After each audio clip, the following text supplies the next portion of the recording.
Hayırlı gün barşаңызға. Бүгін мен сіздерге Өзбекстанда хит болып жатқан нон кабабын жасап көрсететін болам. Менде мына жерде бір стакан сүт, және де үстіне жарты стакан сүтімізді құямыз. 1,5 стакан сүттің үстіне 1,5 ыстық суымызды да құямыз. Осылайша тұзы менен шекерін салып, ерігенше араластырамыз. Жақсырап араластырып болғаннан соң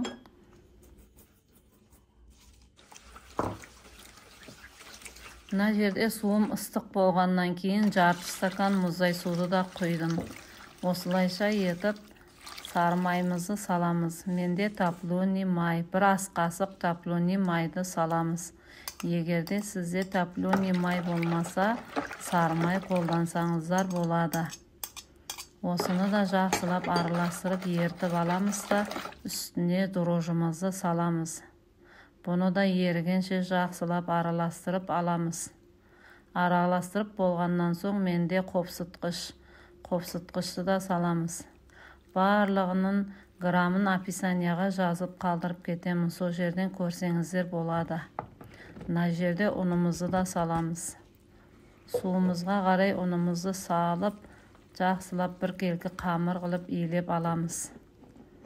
Осылайша қолымыздың көмегімен иілеп аламыз қамырды.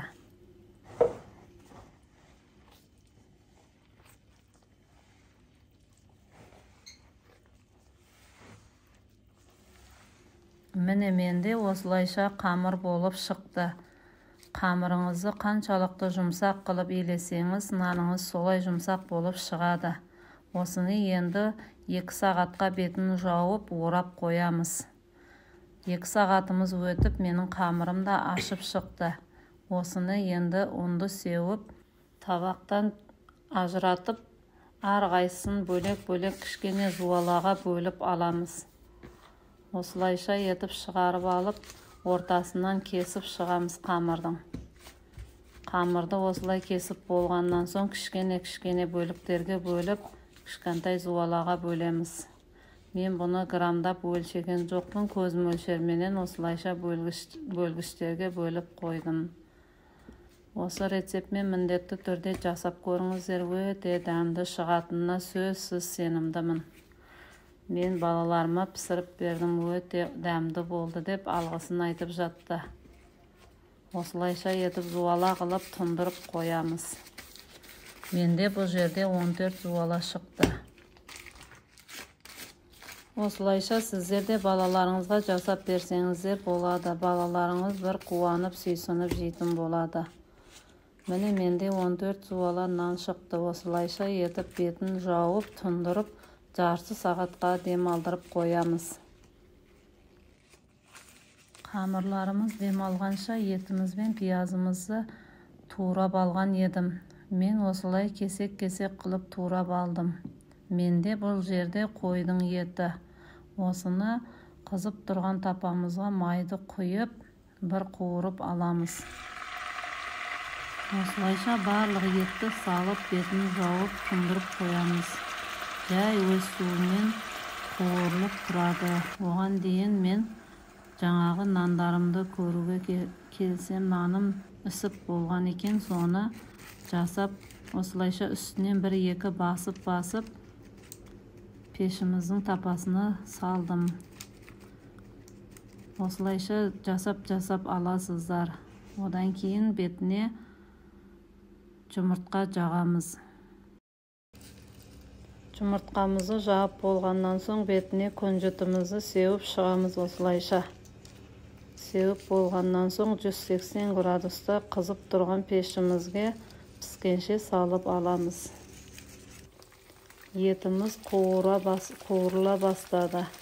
Осылайша қозғап болғаннан соң пиязымызды саламыз.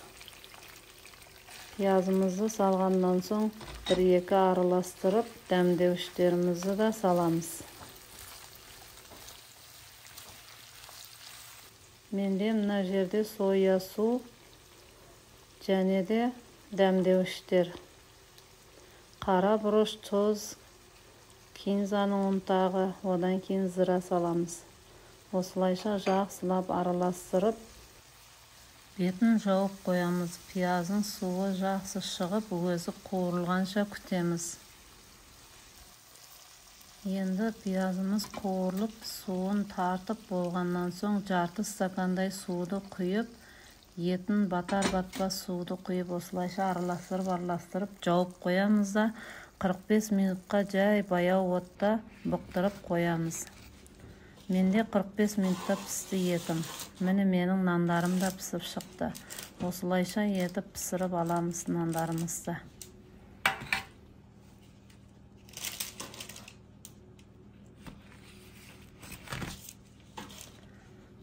Пісіп шыққан нандарымызды суытып, осылайша пышақтың көмегімен ортасынан кесіп аламыз.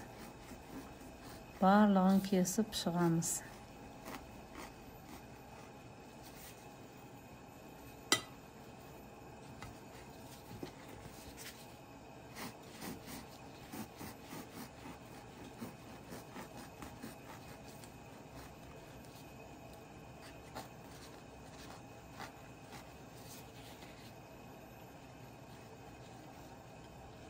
Кесіп болғаннан соң менде мына жерде бір помидорды осылайша дөңгелек етіп турап алдым.